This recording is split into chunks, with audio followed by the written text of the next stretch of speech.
ಶ್ರೀ ಗುರುಭ್ಯೋ ನಮಃ.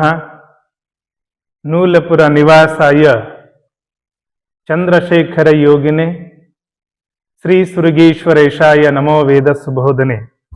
ನಮ್ಮ ಛತ್ರಪತಿ ಶಿವಾಜಿ ಮಹಾರಾಜ್ ಅವರು ಇದ್ರು. ಆ ಕಾಲದಲ್ಲಿ ಈ ಮಠಕ್ಕೆ ಒಂದು ಪತ್ರವನ್ನು ಬರೀತಾರೆ.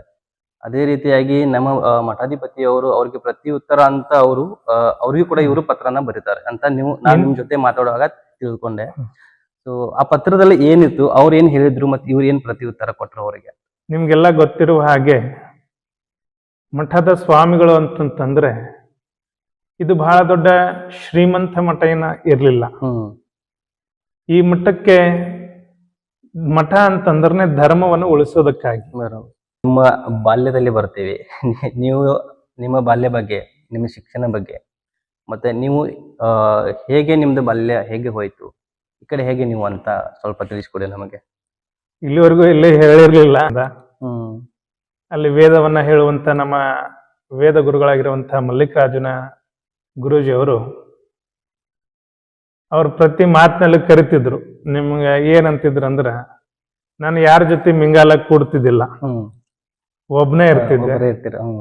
ಒಬ್ನೇ ಇರೋದಕ್ಕೆ ಏನಂತಿದ್ರು ಅಂದ್ರ, ಅವರು ಅಲ್ಲಿ ಸನ್ಯಾಸಿ ಕುಂತ ನಾನು ಕರೀರಿ ಅಂತ ತಿಳ್ಕೊಂಡು ಕರಿತಿದ್ರು.